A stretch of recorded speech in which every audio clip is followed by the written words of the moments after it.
नमस्कार दोस्तों, मैं हूं डॉक्टर अमरीश कारी। आप देख रहे हैं हेल्दी सब्सक्राइबर्स। आज हम जिस दवाई के बारे में बात करेंगे वो है अस्थाविन। इसे एडविन फार्मा कंपनी मैन्युफैक्चरिंग करने का काम करती है। ये टैबलेट फॉर्म में भी आपको मिल जाती है और सिरप फॉर्म में भी आपको मिल जाती है। दोस्तों, जानेंगे कि इसके क्या बेनिफिट्स होते हैं, यानी किन बीमारियों और किन लक्षणों में ये दवाई ली जाती है, इसमें क्या कंपोजिशन होता है, लेने का सही तरीका क्या होता है। जानने के लिए वीडियो पूरा देखें। अगर आप हमारे चैनल पर नए हैं तो चैनल को सब्सक्राइब कर लें। टैबलेट और सिरप दोनों ही अस्थमा के केस में पेशेंट को दिया जाता है।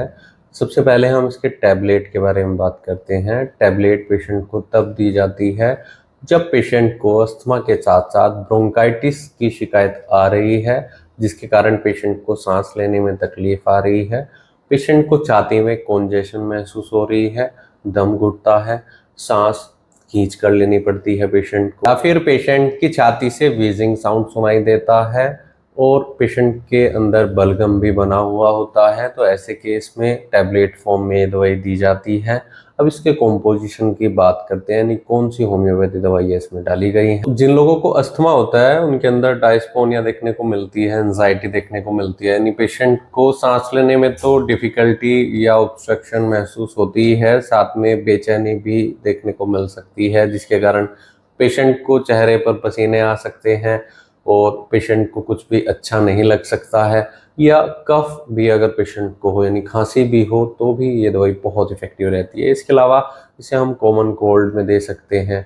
पेशेंट को सर्दी जुकाम बार बार लगती रहती है, जिसके कारण नाक में या फिर छाती में भारीपन देखने को मिल सकता है, यानी पेशेंट को सांस लेने में तकलीफ आती है, नाक बंद हो जाता है और गले में भी कई बार पेशेंट को दर्द का सामना करना पड़ता है। ऐसे केस में ये दवाई बहुत इफेक्टिव रहती है।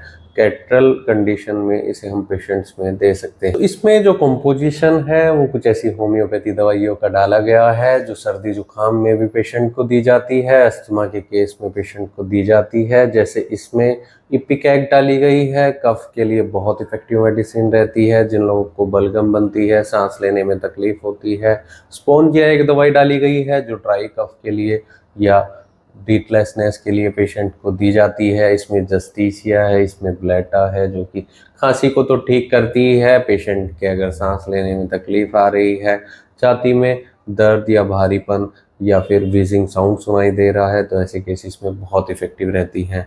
अब टैबलेट के डोजेस की बात करते हैं कि इसको लिया कैसे जाता है। दोस्तों, अगर आपको डॉक्टर टैबलेट फॉर्म में दवाई दे रहे हैं तो 2 टैबलेट अडल्ट्स में दिन में 3 से 4 बार दी जा सकती है। बच्चों में हाफ डोज ही रखनी चाहिए। लेकिन अगर आपको लंबे टाइम से अस्थमा है या सर्दी खांसी है तो एक बार अपने होम्योपैथी डॉक्टर से ज़रूर मिल लें। बिना डॉक्टर की सलाह के कोई होम्योपैथी दवाई नहीं लेनी चाहिए। इसलिए आप दिए गए व्हाट्सएप नंबर पर हमसे संपर्क कर इलाज की सलाह ले सकते हैं।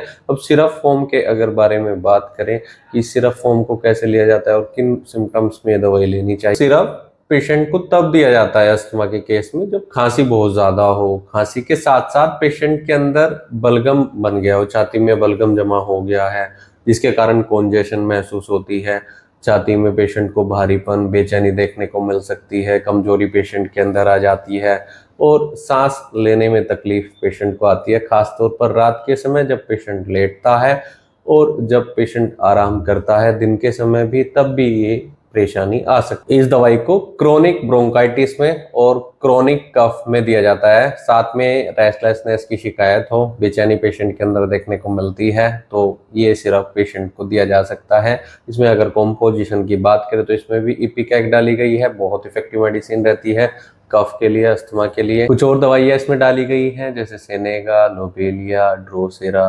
तो दोस्तों, ये सारा कॉम्पोजिशन मिलकर पेशेंट की रेस्पिरेटरी डिसऑर्डर्स को तो ठीक करता ही है, उसके कारण जो सिम्टम्स पेशेंट के अंदर आ रहे हैं उनको भी ठीक करता है और पेशेंट की ब्रीदिंग को बढ़ाने में मददगार रहता है, सांस लेने की तकलीफ को ठीक करता है, एंजाइटी को ठीक करता है, बेचैनी को ठीक करता है। दोस्तों, अगर सिरप के डोजेस की बात करें तो ये दवाई भी डॉक्टर की निगरानी में लेनी चाहिए। अगर ऐसी कोई तकलीफ है तो अपने होम्योपैथी डॉक्टर से ज़रूर मिलें।